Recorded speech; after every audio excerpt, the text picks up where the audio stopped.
Unexplained Arkansas, and I'm your host, Lisa. And today I have my sister-in-law, Dorothy, as my sidekick, and she also helped me on this episode by going with me on a little adventure to Bruno itself. So, say it was hi. Great times. So say hi, Dorothy. Hi, everybody. Isn't she cute? So I've had some really cute guests lately, but so this episode is episode 66, the ghost town of Bruno, Arkansas, and quick business. So we do still have, of course, our live show in February. We are about a fourth sold out already, and so it is at downtown Searcy at our Rialto Theater. Y'all need to come to that. Get your tickets. Yes, get your tickets. And in order to get tickets, you can message me or email me, and the email is unexplainedarkansas@gmail.com. And also, please follow us on all the places and leave us a 5-star rating. That helps us out tremendously. And you can also donate and get extra content by going on our Patreon. And of course, we do have merchandise. So we've got our website in the notes, our Patreon, like all of the contacts. Get your t-shirts. Yeah. I love mine. You'll love them. Thank you, Dorothy. And Dorothy has modeled her t-shirt, and she looks so cute in it. And you can look cute as well. You can. So yay. So, okay, so now we're going to get into the episode. Okay, let's do it. Okay, are you ready? I'm ready. Oh, we do have to talk. Anyway, we will. We'll mention everything about our trip. So, but we will get started. Okay. So, Bruno, Arkansas is actually one of 84, and yes, I said 84, so-called quote-unquote ghost towns in Arkansas. So, some of these ghost towns are kind of fully abandoned, partially abandoned, neglected, or just historic. So, that's it. The term ghost town really doesn't necessarily mean there are ghosts per se, although I always think there's ghosts there. It doesn't mean anything about paranormal activity, but it's really a town that's just called a ghost town. And the actual Oxford definition is a deserted town with a few or no remaining inhabitants. So when Lisa first told me that she wanted me to go with her to a ghost town, in my mind, I envisioned like an old Western time ghost town that was abandoned, and that is not what we saw. I was a little disappointed, but it was still a great trip. So you wanted to go... I wanted like a ghost town. Like an old Western... I guess. That's in my mind. That's what I envisioned. That is so funny. Well, I will say, we'll get into it later, but there is a portion of such that is that fits the description, like when you think of this town. Yes. So and we'll get into all of that, and we'll be uploading. I haven't uploaded everything from that. I'm waiting until this episode comes out. So, yay! Okay, so the United States actually has 3,800 so-called ghost towns. So we have 84 of them in Arkansas. Wow. But there's different reasons for towns becoming ghosts. Like, these were from the internet, but it said illness, collapsing industries. Several would fall under like the gold towns or the oil towns. Pioneers moving on. So pioneers, just kind of moving to a different place. Natural disasters, climate extremes, pollution, or nuclear disasters. Really? Okay. So these are some of the reasons why these 3,800 towns are now ghost related, or ghost townage. So Bruno, Arkansas is actually located in Marion County, which is the most northern center of the state. Like, it's pretty much almost to Missouri. So when we went Monday, Elle was actually watching me on the Life 360, and she was like, "You were literally in Missouri." I felt like we were going to Branson. It did. Like, we were almost to Branson. We should have really just went on and I went shopping or something. I know. I did tell you that we could just drive on and like get a hotel room and like not come back. We should have. We should have. Everybody would have been like, "What is going on?" We're busy. Sorry. So it is literally almost to Missouri. If we had gone another 30 miles, definitely would have been hanging out at Dolly Parton's Stampede. So it is around 2 hours and 20 minutes from Searcy, where we live. So it's probably a good 3 hours from Little Rock and so forth. But it is a beautiful drive, though. It is. That drive is very, very nice. We hung out a lot of that drive on Highway 65. And yes, and we went through the town of Marshall, which we will talk about because there was a lot going on there. There was a lot. A lot. So originally, this whole area, as in our whole state, was part of the Louisiana Purchase. And so, of course, our government purchased this land from the French, and that happened in 1803. So, and a lot of indigenous tribes were in this area. We talked about that even in the last episode that we covered, which was the 10-Mile Bottoms area.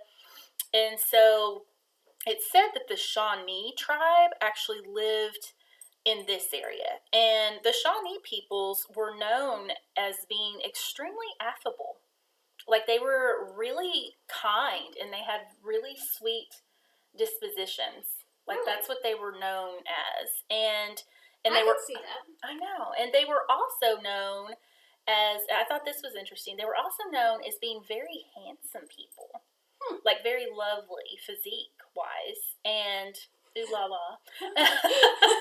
That's so weird. So when the pioneers, when the European settlers started mixing, like, they actually started intermarrying. Like, they intermingled socially and they intermarried. So a lot of, they just kind of blended. They just got along really well. And what was that name again? The Shawnee. Shawnee? Shawnee. Okay. Like Shawnee. It seems like I've seen that going over. Now, yeah, we'll get into it, but over in Oklahoma. Yeah. Isn't there a town called Shawnee? It sounds very familiar. Yeah, I think so. So, kind of, now this would be the time frame of, like, the early 1800s, but around the 1830s to 1850s is when, the government was running all the indigenous, people out through the Trail of Tears and landing them in Oklahoma. So, which is incredibly sad. And many of them, would pass away during that time frame or whatever. So, in Arkansas, Arkansas became a state in 1836. And this is actually when Marion County became a county. So it was I think it was like one of the 5th counties put into it. So several counties came into countydom. Called Arkansas. It was called Marion area, I guess.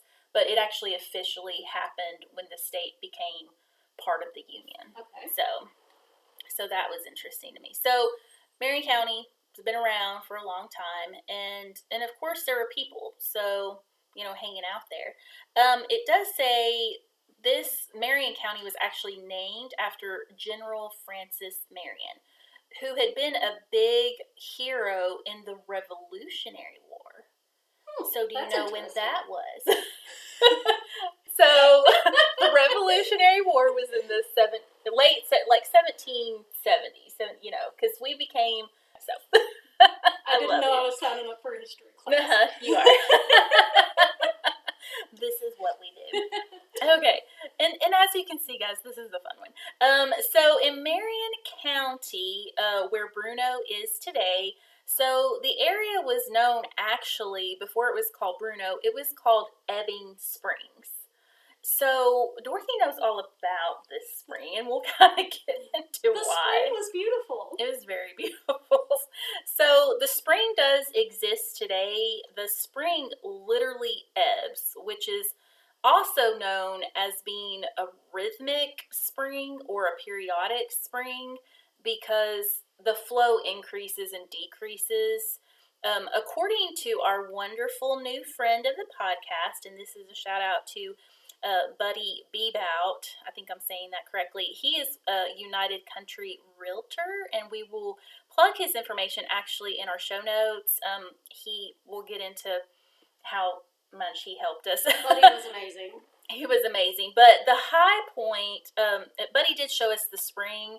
And so at the highest point of the spring, pumps out about 90 gallons a minute of water. That's a lot of water. A lot of water. And this spring is incredibly cold. It said that way back in the 1800s, before the people had refrigerators and such, they could put their milk jugs in the spring to keep it cold.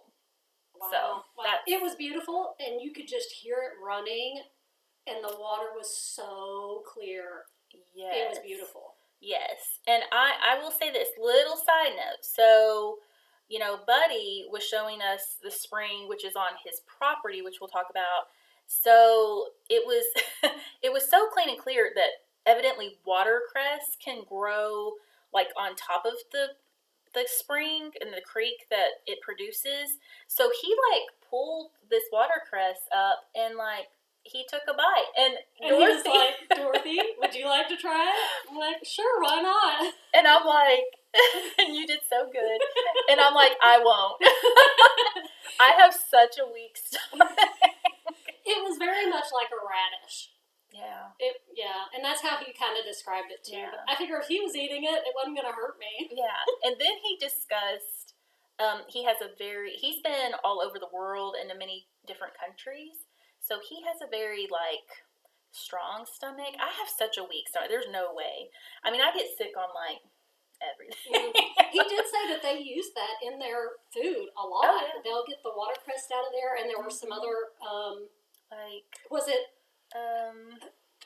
It wasn't mint. It was, because we even smelled it. It smelled like mint. He pulled out, like, it wasn't the watercress. It was something else that he pulled up right beside the creek, and he didn't eat that. Spearmint. It was spearmint. Yes, and it smelled like wonderful. It did smell wonderful. He didn't eat that one. He didn't eat that one, but he says they do use the different... like in his cooking, probably. Yeah, for seasonings and cooking, and his wife puts it in teas and stuff like that.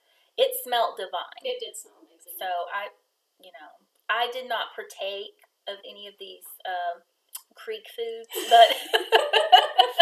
I did, and I survived. It was just fine. Yeah, you felt fine. Like, anywho, I won't get into it, but anywho. Okay, so, where am I? Oh, okay, so the area of Bruno is said to be established around 1840, which is pretty much a little bit after the state happened. But there's not really a confirmation of the time frame, so it's just kind of a guesstimation.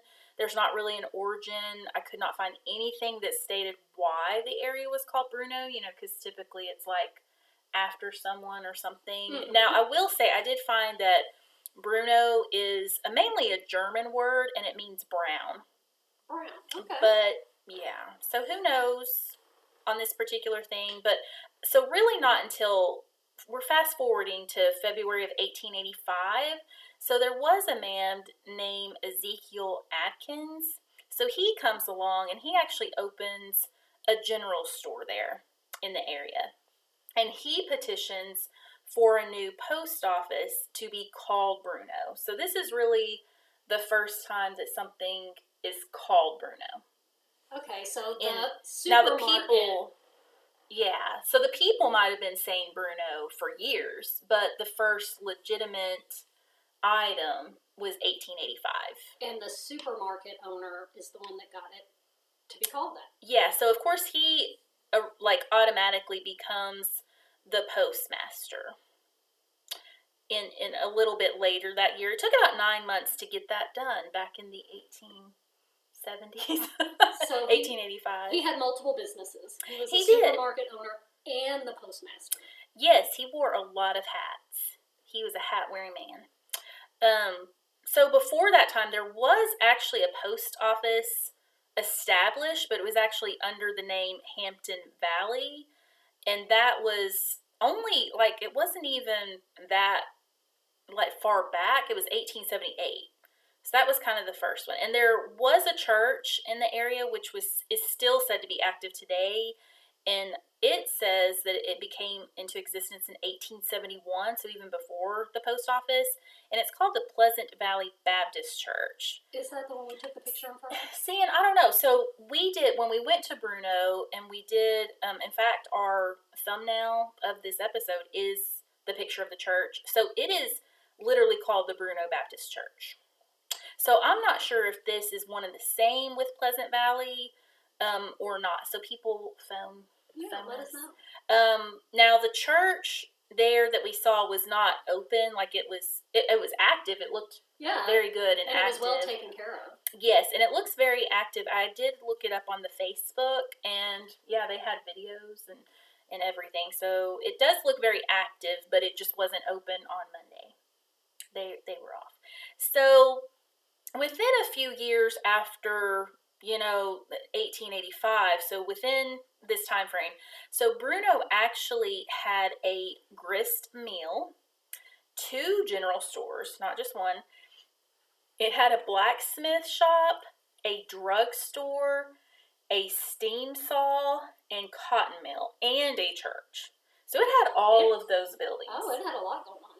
Yes, and we'll get into what is standing currently. So it had a whole lot. Now, a little side note I have, so that Ezekiel, which was that postmaster, so he is buried in the Bruno Cemetery, which was the kind of the first place we stopped on our trip, because it's actually it was about a mile or so away from the church, right? Is that about right? Yeah, I would say so. It was more on the outside of town. Yes. And it was in very good condition, but according to and several of Ezekiel's family was buried there, but according to the census in 1930, so Ezekiel, the postmaster and general store owner, and who knows what else, so he had 7 children living with him, plus his mom. Wow. So, and it looked like and that was the 1930 census, but it looks like by the time of his death, they had actually had 3 more children. So they had 10 kids. Oh my gosh, could you imagine? 10. Keeping up with one is hard enough. Yeah, I mean 10. But in the late 1800s, that's what you did. Yeah, they had a lot. They didn't have much free time. No. So, I did find another interesting tidbit about Ezekiel. So I found his death certificate. And so I love the ancestry. I fall down a lot of ancestry holes. So it stated he passed away of pulmonary thrombosis,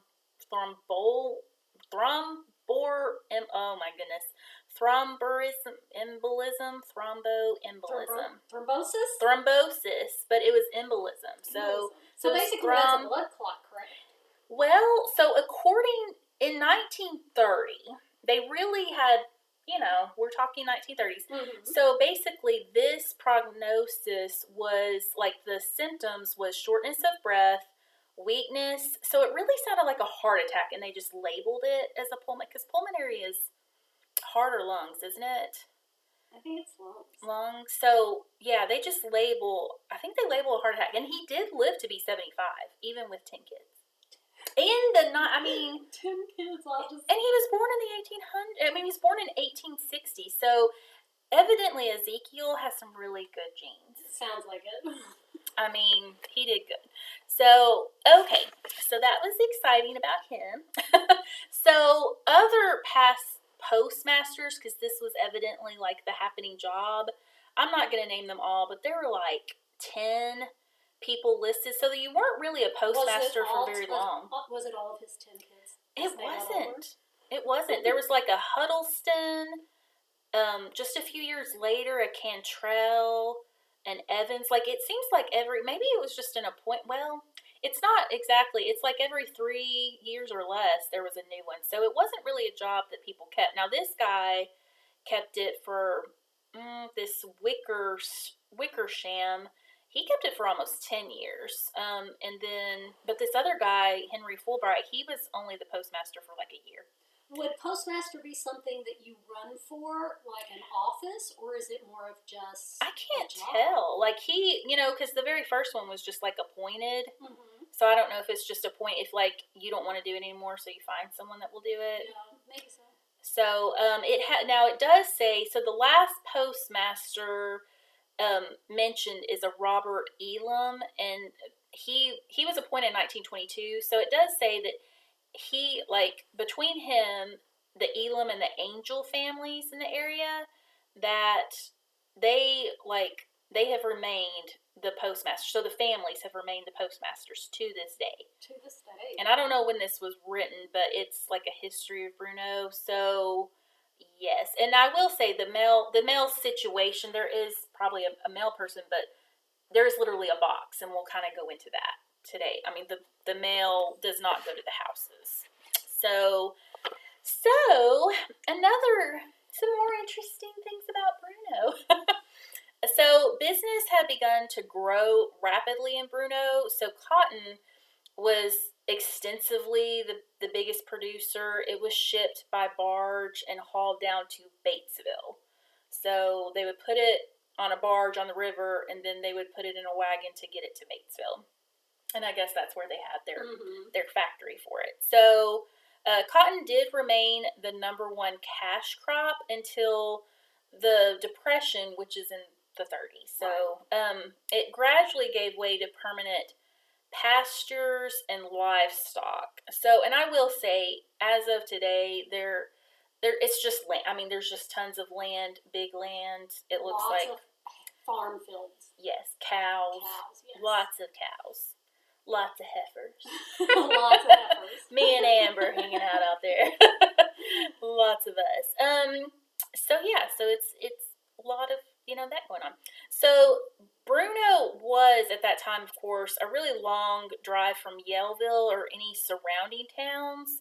So for that reason, Bruno had to deal with people coming through, like how to, they would need like a place for the night, and they called them peddlers. So it says that a Harrison Stanley, who owned the Creek Farm on the west side of the town, he would keep peddlers in his home. Kind of like just kind of like having a motel. Yeah, like an inn for the night. So a bed and breakfast. Yeah, yeah, more like that. So it said that Harrison Stanley, he lived in a large 2-story home, which was log. So all the homes were kind of built of log primarily, and the stairway to the second floor actually was outside the house, so they could access, I guess their sleeping arrangement without having to bother the husband and wife. Yeah, so they had to kind of do that. And it said every member of the family got very busy when a peddler's wagon drove up about sundown. So it did say, they would feed these people, from their garden. I mean, it's not like they had a McDonald's right. or like a Hampton Inn. So I mean, we're talking about a long time ago. Yeah, it's hard to imagine because they wouldn't have had the indoor plumbing. They wouldn't have had electricity. I mean, they didn't show up in their car. They showed up in like horse and wagon, right? Yes, I mean, because really, and we'll kind of get into it, and even the last episode, we said the very first, automobile in Arkansas period was in Little Rock, and it was 1900. So even if, and okay, it does say, I mean, Ezekiel passed away in 1930, but I don't know. So this would have been, definitely a time frame when you didn't have all the luxuries I enjoy. Me too. Mm-hmm. I'm just like, I am not a country girl. Yeah. Oh, I can't even imagine. That's scary. It is scary. In the dark, trying to go to an outhouse. Yes. Oh. And they're probably with your little lantern. Yeah, I wouldn't like that. I wouldn't like that at all. So the very first doctor to practice medicine in Bruno, I'm gonna talk about him because he seems interesting, and I found some tidbits. But he was Dr. George F. Elam, and so I guess he was obviously, where was that other Elam? Yeah, He was a postmaster. Yeah, he was related to him. That last name comes up a lot. It does, and we'll find that all of these, it's just like Bruno is made up of like 10 families, and they're all still there today, or they're, people. So, but yeah, so he came from them, the postmaster, and so he was born in 1846, and he began his practice in 1875. Yeah, so can you imagine? And So he was 30s? When he practiced? When he started his practice? He was in his 30s? Yes. Yeah, he was almost exactly 30. And he kind of started with helping out the midwives deliver the babies. And he was the one that had the drugstore in Bruno, so that makes sense. And he would make calls, day or night through all kinds of bad weather and all kinds of, he would go on horseback. Isn't that wild to think about? It is crazy. It's crazy. So he later moved to Eros, where he continued to practice medicine until he actually passed away in 1922. And he is buried in the Bruno Cemetery. So yeah, and there was an associate of him, and anyway, he had an associate that worked with him, and they were willing to do whatever was needed for the town. It does say that Dr. Elam, I found this interesting, had 14 kids. 14. It's because they live in the middle of nowhere, and they had nothing else to do. Yeah. And they didn't have heat in the houses. So they just had a lot of kids, and they needed to a place for these kids. Eventually, we're going to talk about the school. They needed a place for these kids to go to school. 14 kids. I know. So, yeah, it does say that Dr. Elam was actually born in North Carolina, and then he kind of landed over, in the, Arkansas way. And he did move over by the time he was 4, it says. So, and he studied, I thought this was interesting. He was a soldier in the Civil War, and he did actually go to school I guess he went to school in Fayetteville. Sorry, I'm looking. Yeah. So, no, in Little Rock. So there was an actual it was called the Medical Department of the Arkansas Industrial Academy of Little Rock. So that's actually where he went to school. And then there was the Little Rock Medical College where he graduated in 1887. So he was in Little Rock doing his actual schooling. So he had some education. I wonder what brought them from North Carolina to such a small place in Arkansas. That is odd. Now, it does say some people, and I don't know if this is true for his family, but some people kind of landed in places like the Midwest, like Missouri, Arkansas, because they were actually trying to get to like California, but they just decided that it was so pretty, and a lot of them just ended up staying. Yeah. So I did read that, that's kind of how, or they were given land, like their families were given land, and there were a lot of incentives for people to move, like homestead. Yeah, I mean, that would be a really long journey on horseback to wagon. California. Oh. Yeah, I don't even want to think about that either. The Oregon Trail. Yes, the game. Yes. Yeah, we talked about that in the last episode too. So a lot of this is very familiar. That's interesting. So it does also say, so of course he practiced, medicine, and he started in his 30s. He was very much recognized by his professional colleagues as being, it said, exceptionally well-read physician. And then also he was a surgeon. And it said that he had excellent judgment, and he was very, like, a safe practitioner. So his reputation was really good. And he was the president of Marion County Medical Association, and he was a member of the state association. It did say more about him. He was a Republican, and he was appointed under Judge Owen as medical examiner. That's who appointed him to the medical examiner. So he would have been, like we think of medical examiner, like he would have been, I guess, presiding over all of the deaths as well in the county. So, and kind of maybe signing off on that. So it sounds like he had a very successful career. Yes, and he was very busy. And I mean, he had 14 kids.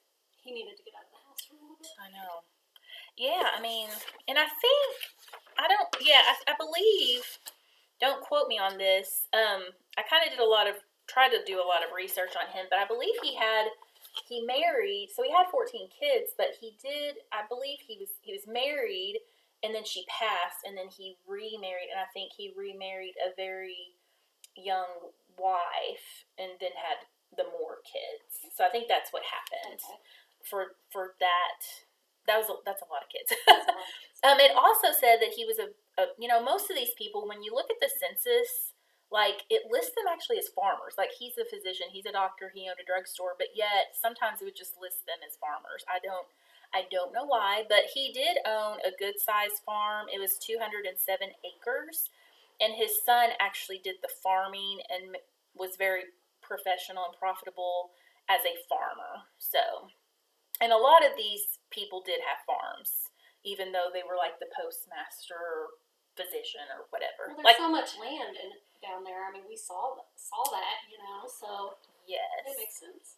It does. Yeah, there was a lot. So, this was a little fun tidbit about Bruno. So, the first automobile driven into Bruno belonged to I guess this was a man named Dolph Angel. So remember, he was one of the families that the postmaster has been in their name since 1922.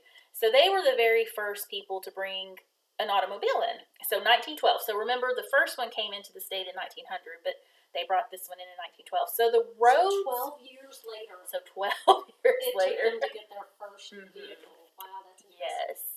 It is interesting. And it does say the roads were so bad that an automobile could hardly travel them. So many times a high center or a deep mud hole would cause the car to just stop, and everybody in the community, like the neighbors, would get their horses to pull it out. Yes. So a lot of I'm sure, the people were like, oh, that car, basically the older people were like, cars will never replace horses. Never. Horses are much better. It never happened, did it? You have to clean up their manure. Oh, goodness. And now look, people, of course, ride horses still, but not around. No, not for their everyday form of travel. So cars definitely outlasted and still do. This is 1912, and that's 112 years. The first car probably cost like nothing. Can you imagine? Yeah, I think I'd have to look at that, but I think it was like $1,000 or so, which back then would have been was a ton. Yeah, a lot. Sure, but man, think about what a car costs now. Oh goodness. Yeah. Even just car prices over the last 5 years. Oh, have been insane ever since COVID, really too.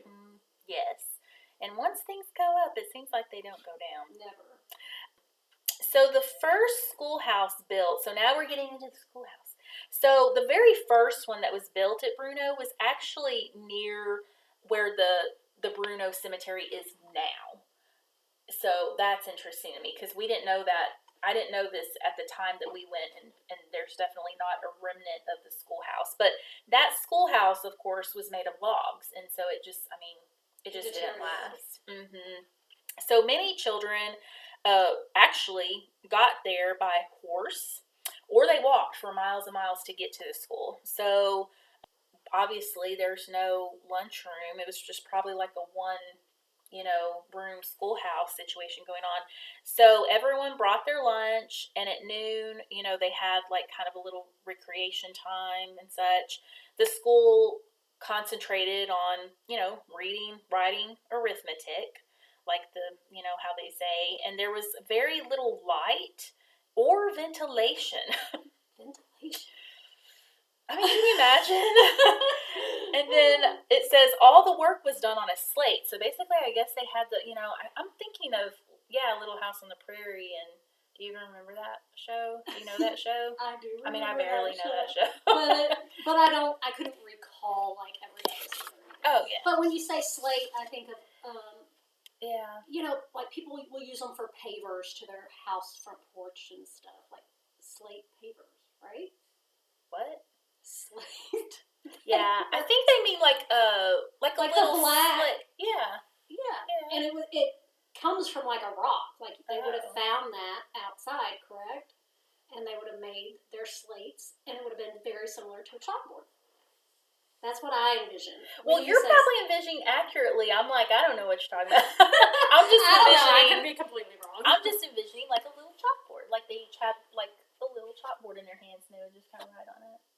That they got from outside somewhere, maybe. On a rock. I don't know.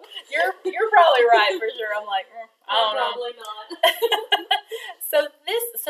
Okay, this is interesting. So here's more of these names. So so evidently this lady, she was born in 1880. So she was living at the time that this article was written, but she was Ethel Angel Elam. Okay, so the Angel and the Elams were very popular in this area. So they took up most of the population. One had 10 kids, one had 14. They did, so they married each other because who else are you going to marry? So that's interesting. So she just recalls about the school, and apparently, so she was born in 1880, and she stated by the time that she was 7, so in 1887, by the time she was old enough that school was no longer there. Oh, wow. Okay, so it was gone. And at that time, she said the community had become divided, and some of the patrons could not agree on the location of like a new building.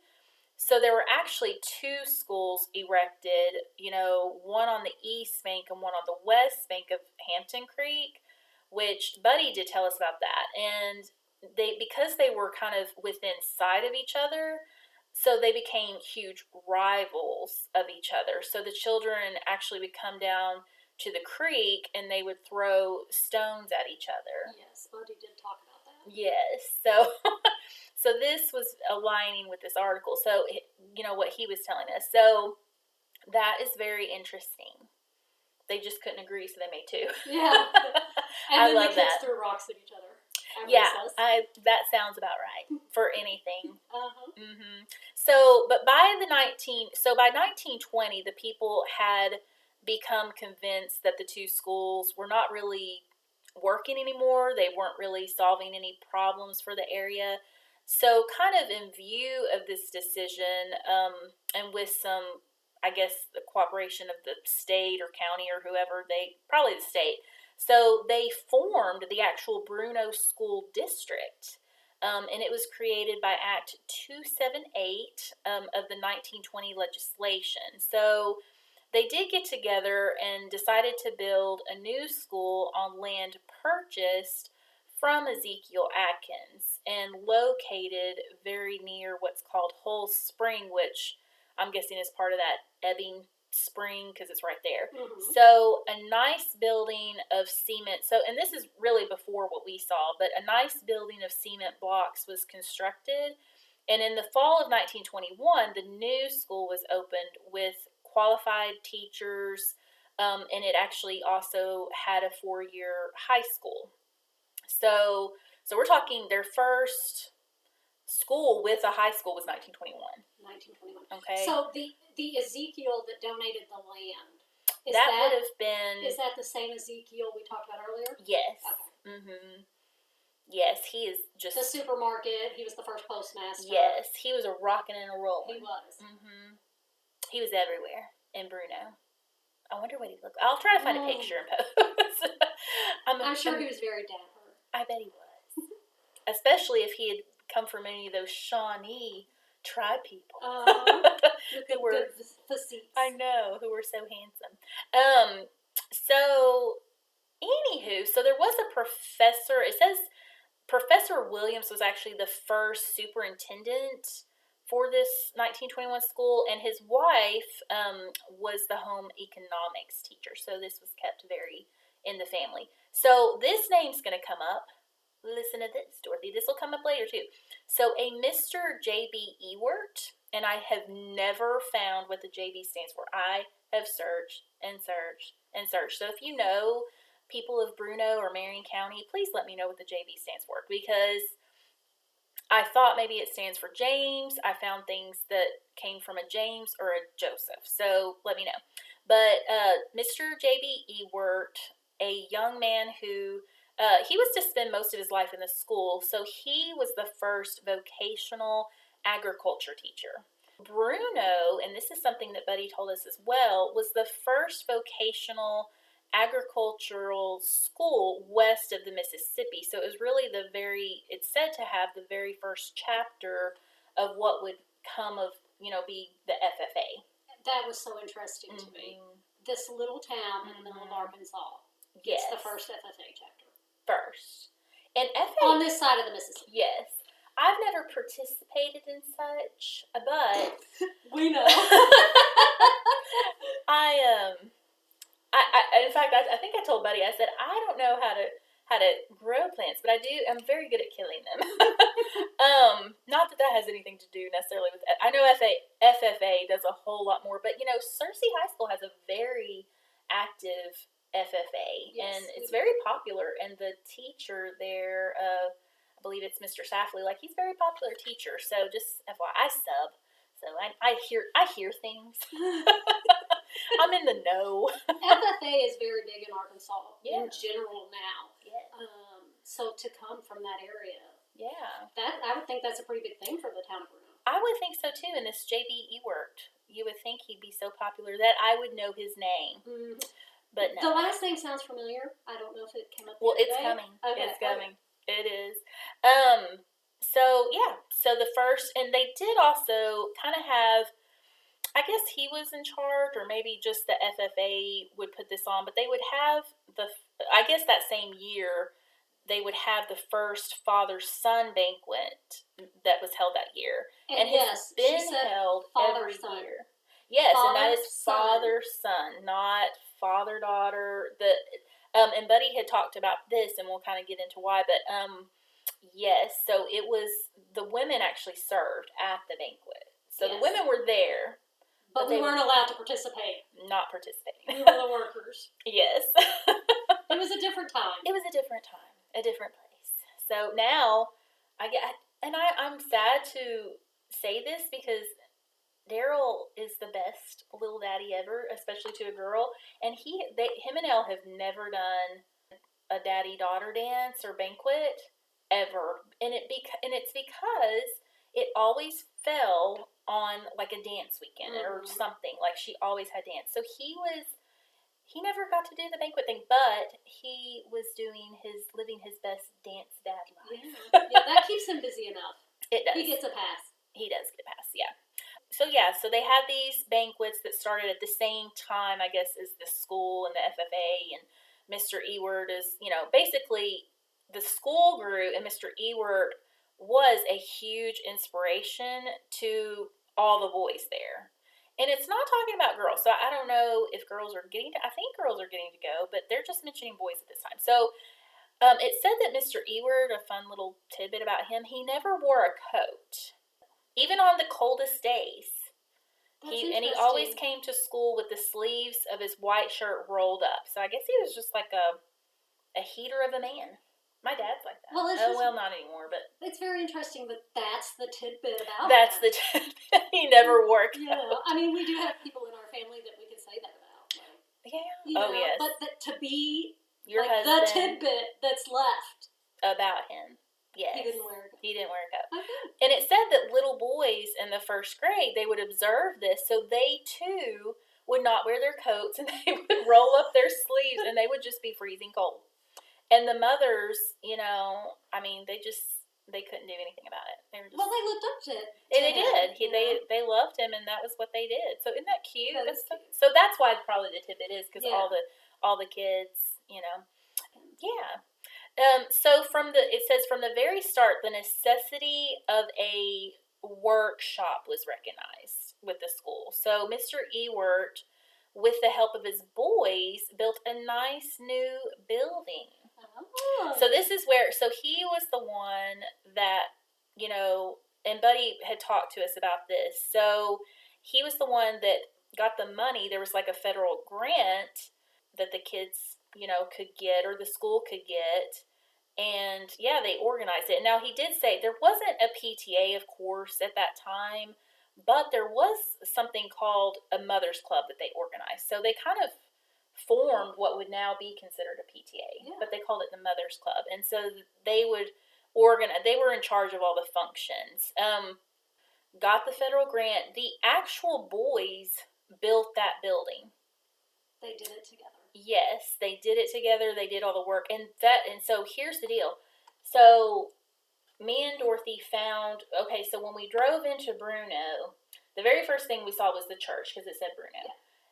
And then I introduced myself to 4 gentlemen of the Arkansas Highway Department, and Dorothy. I just sat in the car and shook my head. Like, this is so embarrassing. And I did post a picture with them. So they actually told us to go find Buddy, and that they told us where the school, They was. actually had a lot of information to get us in the right direction. Yeah, so I guess they were definitely from there, or someone was, because they knew Buddy, they knew where their school was. So they were extremely helpful. I did post them on our Facebook, so you can go check out that Thank picture. you. I did not get the gentlemen's names, but thank you, dudes. And they were super nice. And so basically we went to check out, like when we were done, and we'll get into what we went into, but afterwards we went and checked out and found Buddy. So we just roll up on the property where the guys said to go, and you could definitely tell it was an old school.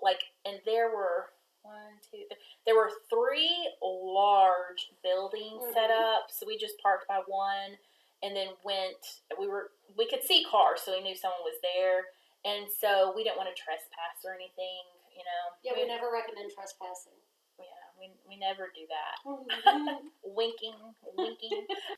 In there, and he was very busy with his work, so I was waving for a long time, and then Dorothy was like, I don't want him to hurt himself. And I was so afraid he'd get scared when somebody's just standing there and chop off a finger or something. I know. So I was like, okay, so we quietly backed out until it finally stopped. So because we definitely didn't want him to hurt himself. And so then I went in and we got to meet. So that building that he was in was actually this one and the same in what became their gymnasium, really. It was their gym that Mr. Ewert made. So this was Aggie Hall, was 1926.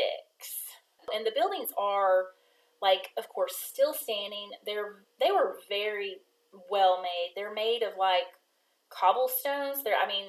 It was beautiful. Yeah, it's stones from very well made, and it still seemed very sturdy. Yes, from the area, yes. And then so it's very sturdy. Definitely not. It's 100 years old, basically, the buildings, and they're still there, still going strong. So whatever they did great. The citizens of Bruno actually hauled in the sand and gravel for the job, and the boys did the labor. So the actual school boys built the building, the 1926 Aggie Hall building. And so I will post pictures of this. And it said the left side of this gym, it is the gym. So they did build the building, the gym first. So So it is the gymnasium. It served as their gymnasium. It served as where they had their banquets, and all those things. And it was a pretty good size. We're not talking a little itty bitty one room. Oh, it was tiny huge. thing. It was a gymnasium. Yes, it was very big. Even in comparison to a basketball court gym. Obviously not Cersei's. Yes. Cersei's is amazing. Oh, but now but it's. It was bigger than I would say the old gym at Cersei. Yeah, which was probably built in the 50s. I can't imagine how long it took these boys. To build that, but it really was beautiful. And the more you think about these kids building that, it's really kind of fascinating. You'll have to check out the pictures. Yes, definitely check out the pictures. Now, he did, we did get to go through there. He said that the scoreboard, the scoreboard is still up. A little bit of the bleachers are still up. He had taken out some of them. You could the boat see, factory took out some of them. Yes, and you could see where the concession stands were. You could also see there were some classrooms or offices at one end of the gymnasium, even a kitchen because it housed the cafeteria for the school, which was small. But these when we talk school, though, I mean, each class may have had maybe 6 to 10 students. Yeah. I mean, we're not talking a huge amount of students. Nothing like what they are now. But we're talking, 1st through 12th grade, though. So it was, but they would play the games. Now, when we were there, Buddy was showing us around, and he said the scoreboard actually still worked. He just couldn't. He didn't have the control anymore or something. Yeah, that was insane to me. I mean, we're talking old, and it looked old, and it was super cool. Mm-hmm. But Buddy did show us around, and he mentioned what his grandkids called, like, the dungeon. Lisa's like, yes, let's go in the dungeon. I'm like, seriously? I mean, if you tell me... That sounds awesome. I want to go to a dungeon. Yeah, if you tell me dungeon, I'm going to be like, I'm in. So, basically, the boys' and girls' bathrooms, like, when bathrooms actually they weren't right away made, but when there became plumbing, the girls and boys each had, like, locker rooms with showers and toilets. And so that's what these were. But, of course, they're not being used that way now, but it was super cool. It was really cool. It was very dungeony. Mm-hmm. His grandkids aren't wrong. And it was like, take a basement and times it by 100. Mm-hmm. It was creepy. And it was very cold down there. It was very cold. I mean, could you imagine way back when trying to take a shower down there? Oh, no. It would have been horrible. Oh, it would have been such a horror movie. It would have been a horror movie. It was almost a horror movie. It was. It was super cool. So very interesting. So this, it does say the plans and specifications were made by this Smith & Hughes, which is on the plaque of Aggie Hall. So there is like a marble slab on the right side, which I did take a picture of, that shows the name of J.B. Ewert, and I think I'm saying that right, Ewert, and then the names of all the boys who worked 40 hours or more on the actual building. And so I'm not going to say all their names, but several of their last names are pretty. Elam. Yeah. Angel. Pyle is one of them. Elam, yes. So it was very interesting. A lot of Wilson, so must have been a Wilson family. But yes. So that was pretty interesting. And it does say that, the other buildings on the property, so there is gymnasium that was built in 1926, and then there is a school building that they built, like, I want to say 1929, so it's another, currently it is used for concerts, but it definitely looks like schoolish. Yes. And it has, oh my goodness, it has original windows and doors. It's very sturdy. It's very, very sturdy. And so, yeah, and then there is a building, and it was called the Agri building, actually. It was built in 1935, and then they actually built onto it like a bus. It was like a bus garage, and you can tell. They were still there. All of this is still there since 1935. And this, this whole property currently as just a residence, but it is awesome. And he's got like a little farm, and they raise animals and do their own gardens. But yes, and it is just a gorgeous situation. But you can definitely tell it is an old timey, school situation, and not old timey as in the log homes, but not Little House on the Prairie, but just 1920s, 30s. It definitely looks its age, but it is cool. Now, I will get into something else kind of really cool on the property here. Before you do that, something I thought was really interesting. Oh, yeah.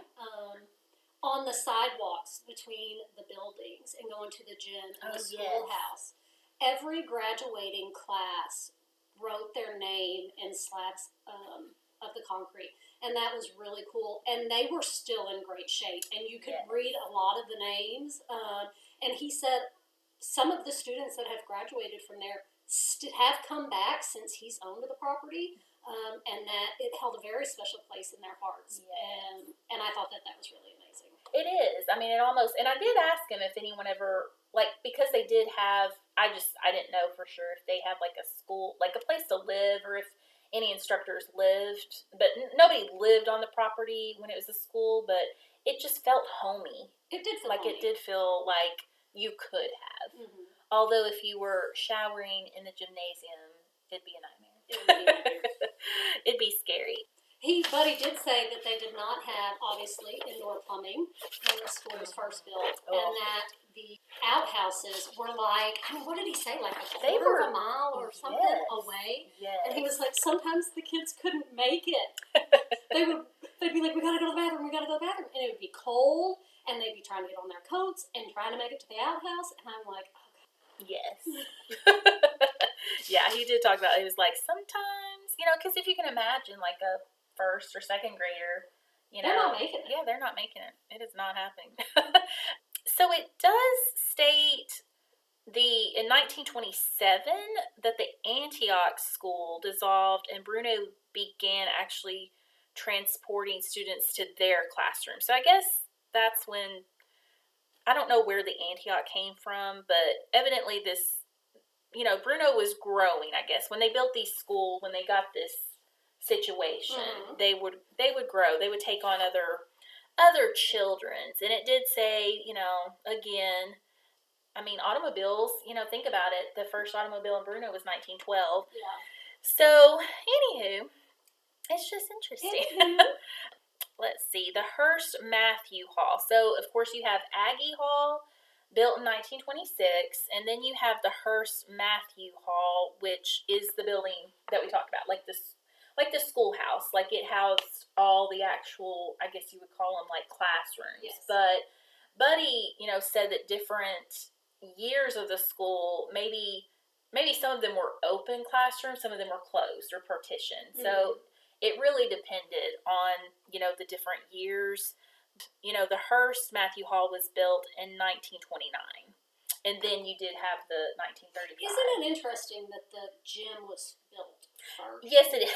Over the schoolhouse. But I wonder if at the time that other schoolhouse was, when they started building that, it must have still been standing. Oh, yes. Yeah, because they still had that concrete structure in 1921 built. Gotcha. So, yeah, I think they would have been okay until 1929 with that. So, but it does say, people tried to raise, so obviously, what happened in 1929, the stock market crashes, and then the Depression hit. So, and it hit everywhere. I mean, it hit everyone.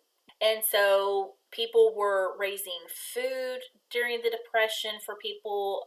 They were just helping everybody. Everybody was pulling together, and especially in these rural communities. And so it does say by 1935, things were starting to improve. The senior class of that year had tried really hard to make enough money for a senior trip.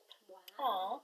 That's cool. So early in the year, they presented what was called a hillbilly class play entitled Silas Smidge from Turnabridge. Okay. And it was like a hit. And yeah. And say that 10 times fast. No. And the play evidently did amazing, and so all the proceeds went for the seniors to go to Branson. Wow. And I'm laughing because we were trip to Branson. We were almost to Branson. We love Branson though. I love Branson. We would do Tinsley Christmas at Branson. And so they got to, so in 1935 they got to go to Branson on their senior trip. So, and that is exciting because, we don't think about it, but they went to like the Table Rock Lake, and I mean anyway, they weren't going to the outlet mall. No, there was no outlet mall. No. I mean, no outlet mall. Yeah, there was probably very little to Branson at that time. It talks about money being scarce and stuff. So money was so scarce, the girls wore little white cotton dresses, and the boys wore white shorts and new blue denim overalls for like their pictures, I guess. And that they did have... So they had like uniforms. Yeah, and they did have some basketball. They had a basketball team, and they had a lot going on. Like, they were truly just this cute little community school. So, and I will say community. So we had gotten into, in the last episode, so Bruno has never been what we would call an incorporated city or town. It has really been unincorporated community. So I will say community there, because it's not like they've ever had like a mayor, right? Or anything like that. I think at the top, population wise, they got up to 600. I would think that's that they're way more than I would have guessed. Because I think that's even more than like Penguin, isn't it? But I would think that they're, I don't even know how many families live there now. Maybe like a total of, in actual Bruno, maybe 10. Maybe. I mean, with what we saw, it couldn't be much more than that. Yeah, I can't imagine it. So it seemed like there was like one street. Yes. And we were on it. Yes.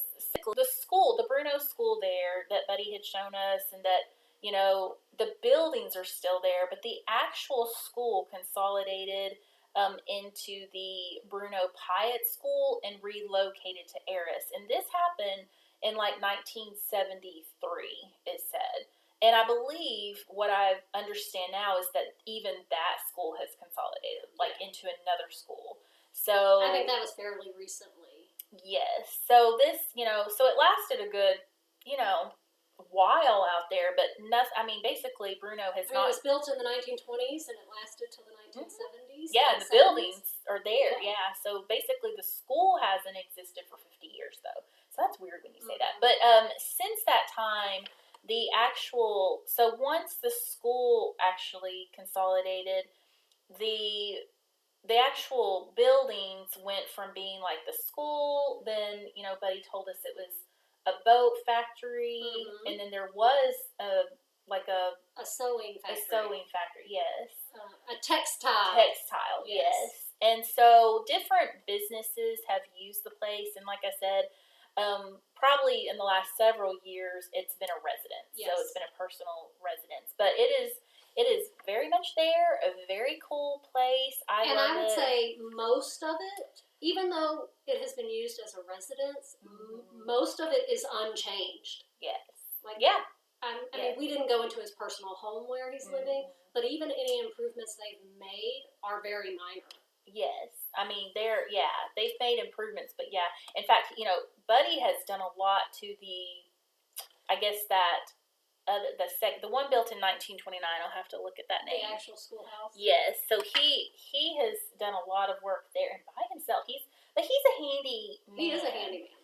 He's an engineer by trade, but he has done a lot of work there. But yeah, we're talking original windows, some original doors. I mean, it's just awesome. And even with what he's done, he's tried to keep as original. Even the flooring and things like that, he's just refinishing it back and bringing it back to its normal. Yes, like not covering with anything. And it's beautiful. It's beautiful.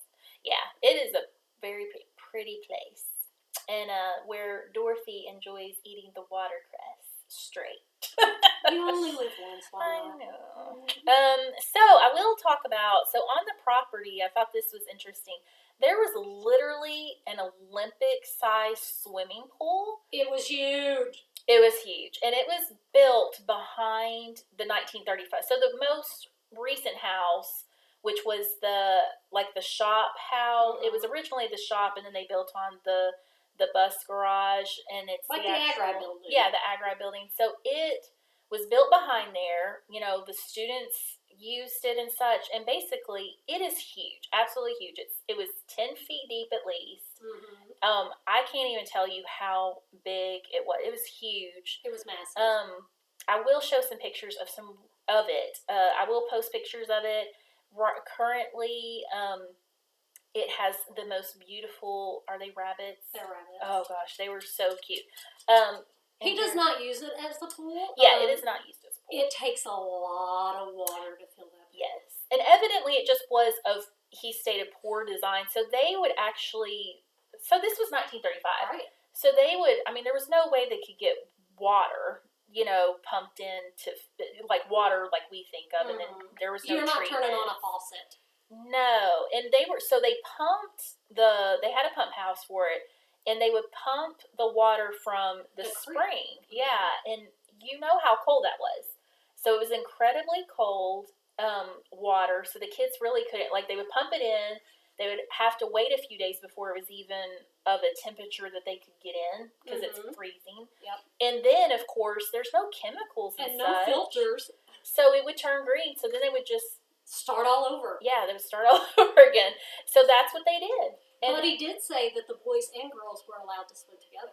Yeah. And I thought that was interesting because back then. Yeah. I mean, they wouldn't even let the women come to the daddy-son dances, get-togethers.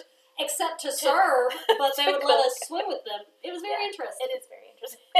So luckily, the girls got to partake. Yeah. Because I love to swim. But anyway, it was a very cool setup. It was definitely cool. I've got some interesting tidbits. So the mailing addresses for these homes, just to give you some ideas. So in Bruno proper, so Bruno isn't even like considered the mailing address. Like when you're looking at the addresses of like the church, the Bruno church, it actually says Valley Springs. And then like I said, these are undeliverable. So there is like a little, probably 15 box little mail thing. And I think we got a picture of it down by the church where people get their mail. It looks like it would be outside of an apartment complex. Yes, like they're just boxes Mm-hmm. for the mail postmaster lady Mm-hmm. or man to put in their stuff. So I thought that was interesting. But we did go, like we said, we went to the cemetery first. It was kind of the first thing that we hit, and it was very well maintained. It was very well maintained. It had a lot of graves, and there was a bone on one of the graves. And I have already posted it. And I've asked what kind, I mean, it was very whitewash bone. Like, It was. I don't know if it was a bone maybe someone found when they were like doing the yard, like Mhm. mowing or whatever. Yeah, like maybe an animal just, bone or something. Yeah, like it was very bone. And everybody said it's a vertebrae. That's what I was going to say. That's what it looked like to me at the time. Yeah. And then other people say, like, everybody said everything from like, it comes from an alligator gar. I've heard that, turtle. I don't know, but it is weird. If you look at the outside of it, though, it looked like teeth. Yes. Well, it seems like some people are like it's a vertebrae, but it's like wrapped in something. But it all was connected. Like when I picked it up, I'll just say I touched it. Well, it was all connected, people. So I don't know what it is. Like go take a look at that on. I think I posted on Facebook and Instagram. It's very interesting. So there was a bone. So now, okay, guys, we've covered the history, and basically the bottom line is Bruno. I would call it. It falls into the mainly abandoned category because truly the only thing left are people living in houses there. Yeah. And there's no stores, there's no nothing like that. It has the church. So I would say it's mainly abandoned in the qualifications of ghost town. It's definitely falling under those definitions. I would love to know how many church members there are. Yeah, phone us in, guys. I don't know. I mean, they were active on the Facebook. Mm-hmm. I don't know. But now we're going to talk about the creepiest thing that we found in Bruno. So right beside the church there, the Bruno church, there is an obviously abandoned old home that is, it looks like it's straight from like a horror movie. Yeah, it's on the verge of collapsing, I feel like. Yes, I mean, it is broken windows and glass. It is totally abandoned. It's like people just walked out of it and it's just like, I'm done. I don't know. It is freaky. So we did go all through it. Lisa, like, let's go look at this creepy house. And we did. Whatever you say. Hey, you went right in. I did go right in. You went right in. So there were the freakiest thing. So we're going through this house, and I did take video. I will post the videos and pictures. Like parts of it had like animal bones. Maybe those were some there were some outbuildings that we went in. I mean, it was like glass everywhere, like all the glass or most the books. There were books in there, but they were all like the Goosebumps books. They were like, what would you say? Like there was National Geographics and Goosebumps. I mean, it was like there was clothes everywhere. If I had to guess, probably the younger Bruno crowd goes there and hangs out. Yeah. They probably party it up. Is there a younger? I don't know, but that's what I envision. Well, I did. So it was very freaky, and we're going all through. I mean, there's no light, there's no electricity, broken glass everywhere. Yeah, like it is very abandoned. Like people have written like all over the walls and wallpaper, and I mean it's just so creepy. And you go like we started in the back of the house, and we were working up to the front of the house, and like there was a room, and it was a larger house. I mean, it was not a small house. Yeah, it wasn't a small 1-bedroom house. It had probably been a very nice house when it was built, and there was clearly, like in one of the front rooms, like a tent situation made out of a box. Somebody had been sleeping there for sure. Totally. Luckily, we didn't walk in on them. Yeah, I would have. Well, luckily, so the four gentlemen with the Arkansas Department of Roads or whatever it's called, they were still there, luckily. So they were probably watching us as we did. I would have screamed, "Help!" We were like, "We'll be right back. Watch out for us." So they were there, and they were having their lunch or whatever. So yeah, it was super, super creepy. So we're talking bones, broken glass, all these things, goosebumps, but R.L. Stein. And it was clearly not lived in a very long time, but obviously someone had been in there doing the tent business. And, you know, what that consists of. It definitely felt like there could be, you know, bodies under the floor. I mean, let's be honest. There has to be, right? So I did do a little digging. So I'm going to get into some of the things. I think Buddy had said that was the Angels owned that. Well, that's not what I found. Okay, what'd you find? And Buddy and I'm not saying Buddy's probably right, but I will say, so the current owner of the home is last name. I'm not going to give first names, but the current owner of the home is a Pile. Oh, okay. We've heard that name a lot. We've heard that name a lot. And so, but it looks like, now he has only owned the home, and this is so weird. So this house is literally cut out, like the land that it sits on is literally like a tiny little sliver cut out of like a huge like acreage, which runs all around it and then across. So that acreage is like, I'm going to say 158 acres. So what it looks like to me is the Hyatt family. Remember, so the Pile was, so I'm trying to find my notes here. So the Pile, where is my notes? Oh, so the OB Pile, he was the president of the school. Oh, okay. Okay, so that's where Pile comes from. So this is an OG family that was, you know, it looks like this OB passed in like 66. So this person that owns the house now is like a grandson to him. Oh, okay. Okay, so the president of the school's grandson. So he's still in the area. I did find a little bit of interest here. So it shows that so he was president of the school in 1929.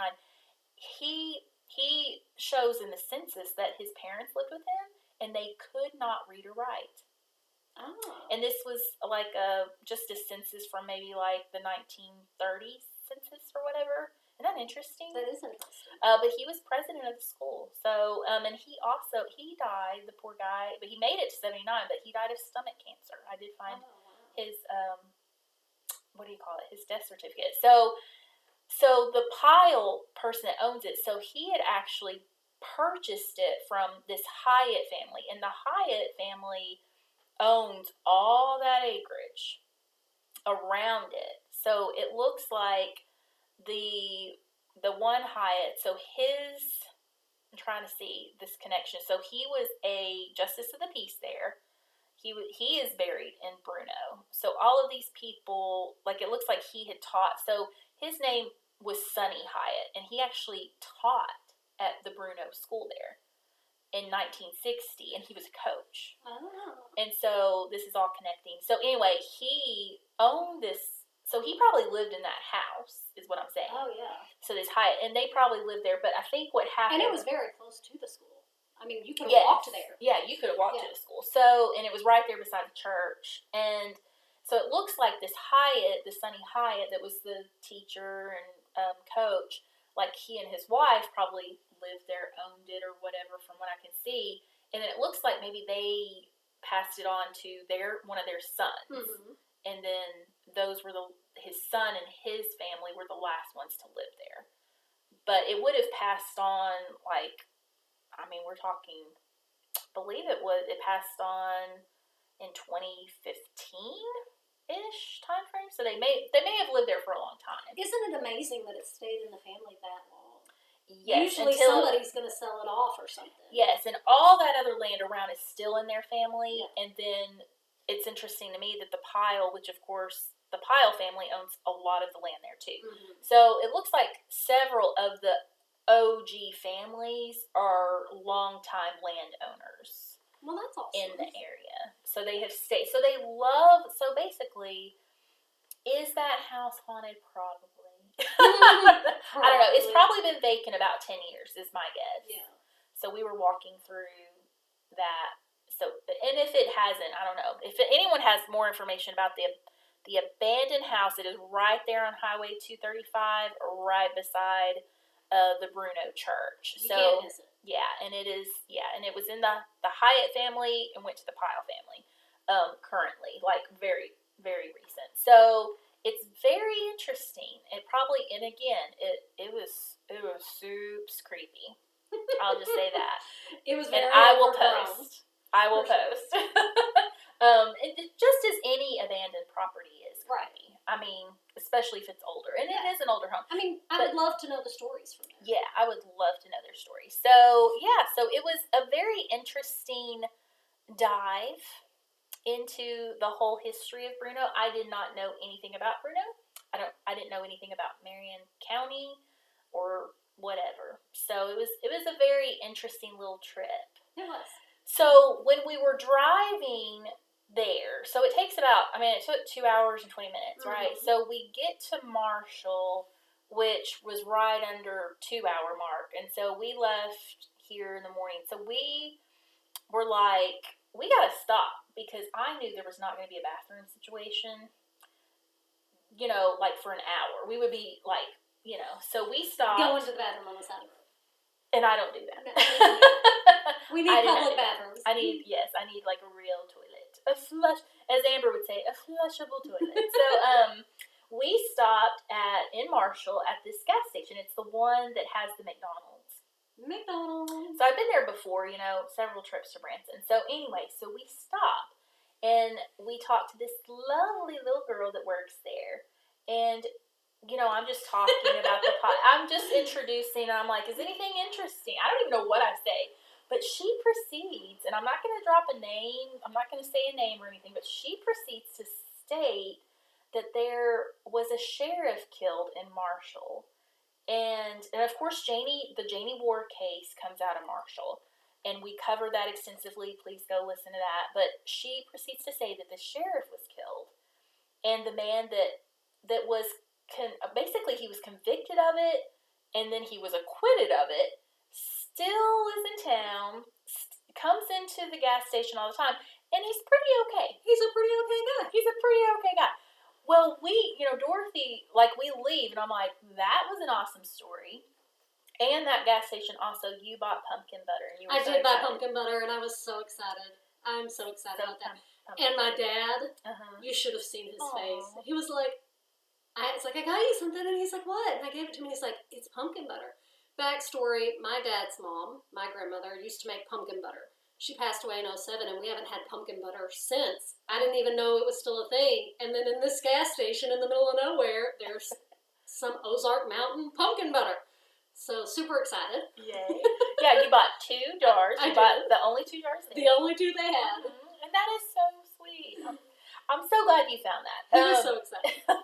But so we got the pumpkin butter. So we're going on, and we're in the car because there was still 30 more miles to get to Bruno. And so Dorothy starts to look up about the sheriff. Oh my goodness, listeners. This will be the most salacious. I won't say the most salacious because we've done several. But this is going to be an episode. I know. I almost feel like I need to come back for that one. Okay, you'll be back for that one. Because I feel like I'm a part of it now. I do too. Dorothy's going to sit in on that episode too.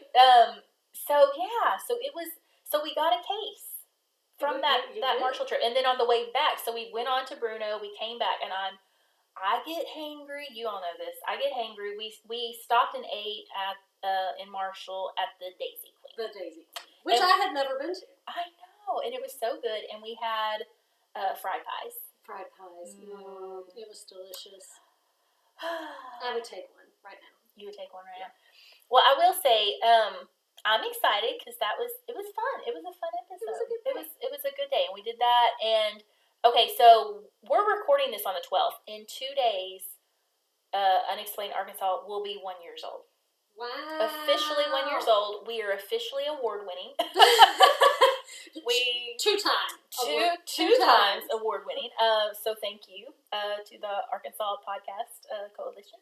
And also we've just had a lot of things. So I'm going to be posting about our 1 year. Just so many exciting things. I'm so thankful for all that you listen. And also, I know the sound has been a little haywire. Anyway. Hopefully this one's better. Yeah, hopefully we're just going to get better. Shout out to our podcast bestie, Sean, for helping out on that too. So I am working on the sound, and we will just continue. We're transitioning here, so bear with me. Me and Amber normally recorded on Zoom, but I want to be able to record, and then I finally got set up to record at home. So we are in my office at home, and who knew that Zooming would have such great sound? It really does. But I do want to record like in the same room. So me and Dorothy are like eye to eye. I see her. I don't know how she feels about that, but it's great. But it's fun. So how did you like it, Dorothy? It was good. It's fun. It's fun. She's just chilling. I'm just chilling. She's just chilling in the chair. You're doing good. So hopefully I will try my best to make this audio the most amazing thing ever. I tend to be pretty loud. So I have noticed like I'll start loud and trail off. So I need to do better with keeping my rhythm. You get in the zone the longer you're doing it. Yeah. And so probably so. But sometimes I'm like, well. So anywho, so now we're gonna go. We're done. That was it. We're gonna go eat people. So, yeah. Not eat people. That sounded weird. We're not gonna eat people. We promise. We're gonna eat somewhere like the Coltons or the whatever. So anyway, all right. Well, we love you. Love you. Listen and share and like. Bye. I'll be back. And Dorothy will be back, especially for the sheriff's death. It was a Sheriff Holder, and it happened in the 70s. So stay tuned. That will happen in 25. I'm not sure what month yet because I've got January pretty full. So probably February, March. I don't know. We're gonna do it. So love ya. Love ya. Bye. Bye.